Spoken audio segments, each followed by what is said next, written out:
નમસ્કાર, હું છું દિવ્યા. બુલેટિન ઇન્ડિયાના ખાસ કાર્યક્રમમાં સ્વાગત છે આપનું. આજે અવધ નગરીમાં ઉત્સાહનો માહોલ છે. સમગ્ર દેશમાં રામલલ્લાની પ્રાણ પ્રતિષ્ઠાને અનેરો માહોલ જોવા મળી રહ્યો છે. પરંતુ રામ જન્મભૂમિ પર રામ મંદિરની સ્થાપના માટેનો સંઘર્ષ ખૂબ જ લાંબો અને વિવાદથી ભરેલો રહ્યો છે. ત્યારે જાણીએ સમગ્ર સંઘર્ષમય ગાથા શું હતી. અયોધ્યા રામ જન્મભૂમિ દેશના ઇતિહાસમાં સૌથી લાંબી અને વિવાદાસ્પદ મામલો રહી ચૂક્યો છે. રામ જન્મભૂમિનો ઇતિહાસ પ્રાચીન છે, જે 1528થી 2023 સુધીના 495 વર્ષનો છે.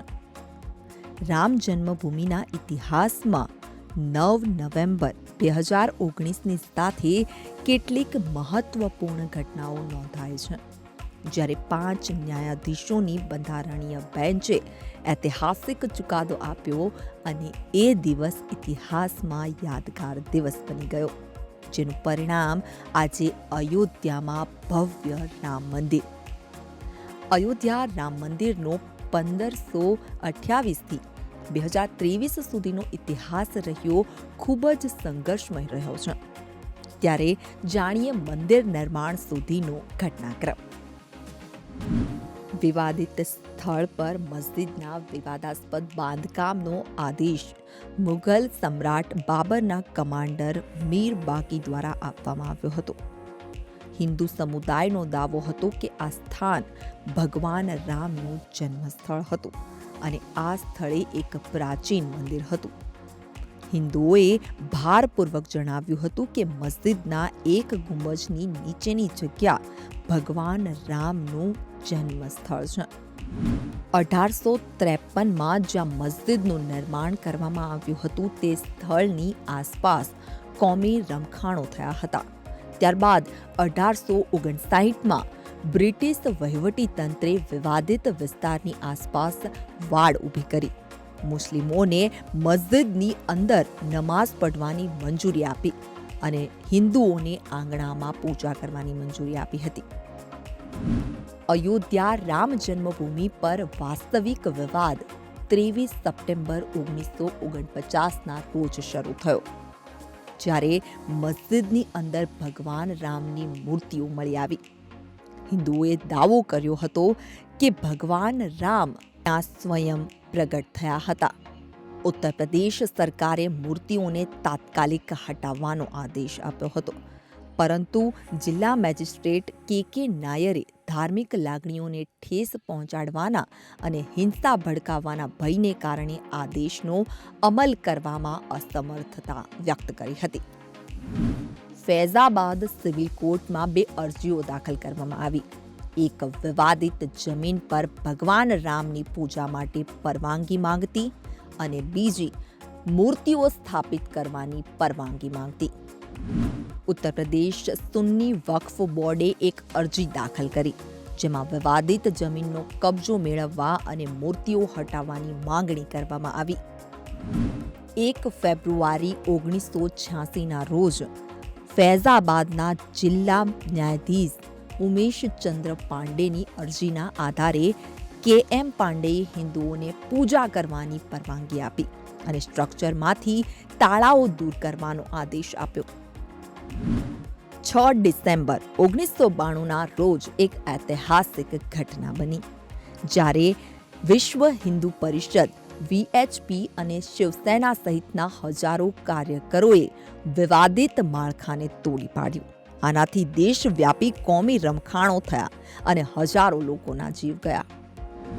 હિન્દુ કાર્યકર્તાઓને નિશાન બનાવતી ગોધરા ટ્રેન સળગાવવાની ઘટનાને પરિણામે ગુજરાતમાં રમખાણો ફાટી નીકળ્યા, જેમાં 2000થી વધુ લોકોના મોત થયા. અલ્હાબાદ હાઈકોર્ટે વિવાદિત જમીનને સુન્ની વક્ફ બોર્ડ, રામલલ્લા વિરાજમાન અને નિર્મોહી અખાડા વચ્ચે 3 સમાન ભાગોમાં વહેંચી. સુપ્રીમ કોર્ટે અયોધ્યા વિવાદ પર અલ્હાબાદ હાઈકોર્ટના નિર્ણય પર રોક લગાવી. સુપ્રીમ કોર્ટે કોર્ટની બહાર સમાધાનની હાકલ કરી અને ભાજપના કેટલાક નેતાઓ પર ગુનાહિત ષડયંત્રનો આરોપ લગાવ્યો. 8 માર્ચ 2019ના રોજ સુપ્રીમ કોર્ટે મધ્યસ્થી માટે કેસનો સંદર્ભ આપ્યો અને 8 અઠવાડિયામાં કાર્યવાહી પૂર્ણ કરવાનો આદેશ આપ્યો. મધ્યસ્થતા પેનલે 2 ઓગસ્ટ 2019ના રોજ તેનો રિપોર્ટ કોઈ ઠરાવ પ્રાપ્ત કર્યા વિના ત્યારબાદ સુપ્રીમ કોર્ટે અયોધ્યા કેસ પર દૈનિક સુનાવણી શરૂ કરી અને 16 ઓગસ્ટ 2019ના રોજ સુનાવણી પૂર્ણ થયા બાદ ચુકાદો અનામત રાખ્યો. નવેમ્બર 9ના રોજ સુપ્રીમ કોર્ટના 5 ન્યાયાધીશોની બેન્ચે રામ જન્મભૂમિની તરફેણમાં ચુકાદો આપ્યો. વિવાદિત જમીનની 2.77 એકર હિન્દુ પક્ષને આપી અને વધારાની 5 એકર અલગથી મસ્જિદ માટે ફાળવી. 25 માર્ચ 2020ના રોજ 28 વર્ષ પછી રામલલ્લાની મૂર્તિઓને તંબુમાંથી ફાઇબર મંદિરમાં સ્થાપિત કરવામાં આવી અને 5 ઓગસ્ટના રોજ મંદિરના નિર્માણ માટે શિલાન્યાસ સમારોહ યોજાયો હતો. ફરી એકવાર અયોધ્યામાં રામલલ્લાનું ભવ્ય મંદિર તૈયાર થઈ ગયું છે. અયોધ્યાના ભવ્ય મંદિરમાં રામલલ્લા બિરાજમાન થયા અને સમગ્ર દેશ રામમય બન્યો. અયોધ્યામાં ભવ્ય રામ મંદિર બનીને તૈયાર થઈ ગયું છે અને રામલલ્લાની મૂર્તિના દર્શન પણ સૌને થઈ ગયા છે. જોકે સવાલ એ થઈ રહ્યો છે કે રામલલ્લાની મૂર્તિ કાળા રંગની કેમ છે? તો આ મૂર્તિ માટે ઉપયોગમાં લેવાયેલા કૃષ્ણશિલાના ગુણ વિશે વિગતવાર જાણીએ. અયોધ્યાના મંદિરના ગર્ભગૃહમાં ભગવાન રામના બાળ સ્વરૂપની મૂર્તિ સ્થાપિત કરવામાં આવી છે. ભગવાન રામનું સમગ્ર સ્વરૂપ જોઈ શકાય છે. તસવીરમાં રામલલ્લા કપાળ પર તિલક સાથે ખૂબ જ નમ્ર મુદ્રામાં જોવા મળે છે. રામલલ્લાના ચહેરા પર સ્મિત દેખાય છે, જે ભક્તોને મોહિત કરે છે. મૂર્તિની વિશેષતાઓ જોઈએ તો તેમાં અનેક ગુણો છે. રામલલ્લાની પ્રતિમા કાળા રંગના પથ્થરમાંથી બનાવાય. રામ મંદિરમાં 5 વર્ષના બાળકના સ્વરૂપમાં રામલલ્લાની મૂર્તિ બિરાજમાન. શ્યામશિલાની ઉંમર હજારો વર્ષ છે, તે પાણી અવરોધક. મૂર્તિ કમળના ફૂલ પર સ્થાયી મુદ્રામાં, હાથમાં ધનુષ અને તીર. મૂર્તિમાં 5 વર્ષના બાળકની જેવી કોમળતા. રામલલ્લાની મૂર્તિનું વજન 1500 કિલો. ચંદન, રોલી વગેરે લગાવવાથી મૂર્તિની ચમક પર કોઈ અસર નહીં થાય. આ મૂર્તિ હજારો વર્ષ જૂની શ્યામશિલાની છે. મૂર્તિને પાણીથી કે એસિડ જેવા કોઈ પણ કેમિકલથી નુકસાન નહીં થાય. મૂર્તિનું વજન લગભગ 200 કિલો છે. તેની કુલ ઊંચાઈ 51 ઇંચ છે, જ્યારે તેની પહોળાઈ 3 ફૂટ છે. પ્રતિમા કમળના ફૂલ પર સ્થાયી મુદ્રામાં છે. તેના હાથમાં ધનુષ અને તીર છે. કૃષ્ણશૈલીમાં મૂર્તિ બનાવવામાં આવી છે. મૂર્તિ પર સ્વસ્તિક, ઓમ, ચક્ર, ગદા અને સૂર્ય ભગવાન વિરાજમાન છે. રામલલ્લાની આસપાસ એક આભા મંડળ છે. શ્રી રામના પૂજાઓ ઘૂંટણ સુધી લાંબી છે. સુંદર મસ્તક, આંખો મોટી અને ભવ્ય કપાળ છે. ભગવાન રામનો જમણો હાથ આશીર્વાદની મુદ્રામાં છે. મૂર્તિમાં ભગવાન વિષ્ણુના 10 અવતાર દેખાય છે, જેમાં પહેલા મત્સ્ય, બીજા પર કુર્મ, ત્રીજા વરાહ, ચોથા પર નરસિંહ, પાંચમા વામન, છઠ્ઠા પરશુરામ, સાતમા પર રામ, આઠમા પર કૃષ્ણ, નવમા પર બુદ્ધ અને કલ્કી જોવા મળે છે. આ સાથે હનુમાન એક તરફ બિરાજમાન છે, જ્યારે બીજી બાજુ ગરુડ બેઠેલા છે. સૂર્યદેવ ભગવાન રામના વંશનું પ્રતીક છે. આ સાથે સૂર્યને અનુશાસનનું પ્રતીક પણ માનવામાં આવે છે. ભગવાન રામનું ચરિત્ર સૂર્ય ભગવાનની જેમ સ્થિર છે. શેષનાગ એ ભગવાન વિષ્ણુના આસન અને રક્ષણનું પ્રતીક છે. ભગવાન વિષ્ણુ લક્ષ્મણના રૂપમાં ભગવાન રામની સાથે હંમેશા રહ્યા છે. ઓમ આ બ્રહ્માંડનું સ્વરૂપ છે અને તે સૂર્યમંડળનો અવાજ છે. ઓમ એ સનાતન ધર્મની પરંપરાનું પ્રતીક છે. ગદાને શક્તિનું પ્રતીક માનવામાં આવે છે. રામનો સંકલ્પ તેની ગદા જેવો મજબૂત છે. આ જ કારણ છે કે ભગવાન રામની મૂર્તિમાં ગદાને પણ સ્થાન આપવામાં આવ્યું છે. સ્વસ્તિક એ આપણી સંસ્કૃતિ અને વૈદિક પરંપરાનું મુખ્ય પ્રતીક છે. ભગવાન રામ આપણી સંસ્કૃતિના પ્રતીક છે. ભગવાન રામના ચહેરાની પાછળ બનેલી આભા સમગ્ર બ્રહ્માંડનું પ્રતીક છે. તે માત્ર એક શસ્ત્ર નથી. ધનુષ મૂળભૂત રીતે ભગવાન રામના શિક્ષણ અને પ્રયત્નોનું પ્રતીક છે. શિલ્પકાર અરુણ યોગીરાજે રામલલ્લાની ઊભી પ્રતિમાને ખૂબ જ સુંદર આકાર આપ્યો છે. રામલલ્લાની મૂર્તિ શ્યામશિલાની બનેલી છે. કહેવાય છે કે આ પથ્થરની ઉંમર હજારો વર્ષ છે અને તે પાણી પ્રતિરોધક પણ છે. તેના પર ચંદન કે સિંદૂર વગેરે લગાવવાથી મૂર્તિના રંગ પર કોઈ જ અસર થતી નથી. અયોધ્યામાં બની રહેલા રામ મંદિરનો આજે ભવ્ય પ્રાણ પ્રતિષ્ઠા સમારોહ યોજાયો છે. આ માટે સમગ્ર દેશમાં ભક્તિમય માહોલ જોવા મળી રહ્યો છે. ભગવાન શ્રી રામ મંદિરની પ્રાણ પ્રતિષ્ઠામાં ભક્તો રામમય બનેલા જોવા મળી રહ્યા છે. ભવ્ય રામ મંદિરને જોઈને તમે પ્રફુલ્લિત થઈ જશો. શ્રી રામ જન્મભૂમિ મંદિરનું બાંધકામ શ્રી રામ જન્મભૂમિ તીર્થ ક્ષેત્ર ટ્રસ્ટ દ્વારા સંચાલિત કરવામાં આવ્યું છે. અયોધ્યામાં રામ મંદિરને પરંપરાગત નગર સ્થાપત્ય શૈલીમાં ડિઝાઇન કરવામાં આવ્યું છે. તે હિન્દુ મંદિર સ્થાપત્યની બે મુખ્ય શૈલીઓમાંની એક છે. ત્યારે જોઈએ રામલલ્લાના ભવ્ય મંદિરની શું છે વિશેષતા. અયોધ્યામાં નિર્માણ થયેલું રામ મંદિર ફક્ત પૂજા સ્થળ માટે જ નહીં, પણ પ્રાચીન આસ્થા અને આધુનિક વિજ્ઞાનનું જીવંત ઉદાહરણ સાબિત થઈ રહ્યું છે. આ મંદિર આધુનિક એન્જિનિયરિંગનો ચમત્કાર છે, જેને ન ફક્ત સૌથી શક્તિશાળી ભૂકંપ અને સૌથી તેજ પૂરનો સામનો કરવા માટે ડિઝાઇન કર્યું, પણ હજારો વર્ષો સુધી ટકી રહે તેના માટે બનાવ્યું છે.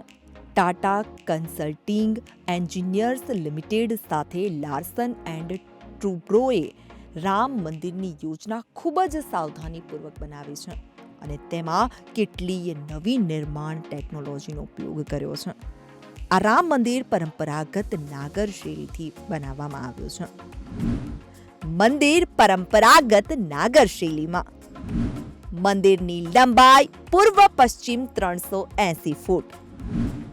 મંદિરની પહોળાઈ 250 ફૂટ અને ઊંચાઈ 161 ફૂટ.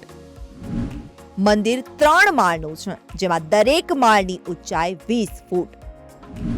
આ મંદિરની લંબાઈ પૂર્વ પશ્ચિમ 380 ફૂટની છે. પહોળાઈ 250 ફૂટ છે. ઊંચાઈ 161 ફૂટ છે. રામલલ્લાનું મંદિર 3 માળનું છે અને દરેક માળની ઊંચાઈ 20 ફૂટ છે. કુલ 392 થાંભલા છે અને 44 દરવાજા છે. મંદિરનો કુલ વિસ્તાર 2.7 એકર. બેટઅપ વિસ્તાર 57,400 સ્ક્વેર. મંદિરની કુલ ઊંચાઈ શિખર સહિત 161 ફૂટ. ગ્રાઉન્ડ ફ્લોરમાં સ્તંભોની સંખ્યા 160. પ્રથમ માળે સ્તંભોની સંખ્યા 132. બીજા માળે સ્તંભોની સંખ્યા 72. મંદિરમાં દરવાજાની સંખ્યા 12. આ મંદિરના ભૂતળમાં ગર્ભગૃહમાં પ્રભુ શ્રી રામનું બાળ સ્વરૂપ એટલે કે રામલલ્લાનો વિગ્રહ છે. પહેલા માળના ગર્ભગૃહમાં શ્રી રામ દરબાર છે. આ મંદિરમાં કુલ 5 મંડપ છે, જેમાં નૃત્ય મંડપ, રંગ મંડપ, ગુંડ મંડપ, પ્રાર્થના મંડપ અને કીર્તન મંડપનો સમાવેશ થાય છે. થાંભલા દિવાલમાં દેવી દેવતાઓની મૂર્તિ છે. ભગવાન રામ જન્મસ્થળનો પવિત્ર વિસ્તાર 70 એકર સુધી ફેલાયેલો. પૌરાણિક મહત્વના વિવિધ અંશોનો સમાવેશ. મુખ્ય મંદિરમાં નૃત્ય, રંગ, સભા, પ્રાર્થના અને કીર્તન પેવેલિયન તરીકે ઓળખાતા 5 મંડપનો સમાવેશ. આ રામ મંદિરમાં પ્રવેશ 32 પગથિયા ચડીને સિંહ દ્વારથી થશે. જો કે દિવ્યાંગ લોકો અને વૃદ્ધજનો માટે લિફ્ટની સગવડ છે. ચારેય બાજુ આયાતી પરકોટા છે. તેની લંબાઈ 733 મીટર છે. પહોળાઈ 4.25ની છે ને આ પરકોટાના ચારે ખૂણે 4 મંદિર છે. તેમાં દેવાધિદેવ મહાદેવ, ભગવતી, ભગવાન સૂર્ય, દક્ષિણ દિશામાં હનુમાન અને ઉત્તર તરફ અન્નપૂર્ણા માતાજીના મંદિર છે. મંદિરની સામે જ પુરાણ કાળની સીતાકૂપ છે. શ્રી રામ મંદિરના પરિસરમાં હજુ પણ એ નવા મંદિર બનવાના છે, જેમાં મહર્ષિ વાલ્મીકી, મહર્ષિ વરિષ્ઠ, મહર્ષિ વિશ્વામિત્ર, મહર્ષિ અગસ્ત્ય, નિષાદરાજ અને માતા સબરી તથા માતા અહલ્યાના મંદિરનો સમાવેશ થશે. દક્ષિણ પશ્ચિમ ભાગમાં નવરત્ન, કુબેર, કાપર સ્થિત શિવ મંદિરનું જીર્ણોદ્વાર તથા રામ ભક્ત જટાયુની પ્રતિમા મૂકવામાં આવશે. કોતરણીમાં ભગવાન રામના 16 ગુણો છે તે જોવા મળશે. ગર્ભગૃહ એ રીતે બનાવવામાં આવ્યો છે કે ભક્તો 25 ફૂટ દૂરથી પણ દર્શન કરી શકશે. જો કે મંદિરને સંપૂર્ણ રીતે તૈયાર થતા હજુ 1 વર્ષ નીકળી જશે. દેશભરમાં જેની રાહ જોવાઈ રહી હતી તે સમય આખરે આવી ચૂક્યો છે. ભગવાન રામલલ્લા બિરાજમાન થઈ ગયા છે. ત્યારે આપ પણ અયોધ્યાની પાવન ભૂમિ પર પધારીને ભગવાન રામના દર્શન કરી ધન્યતા અનુભવી શકો છો.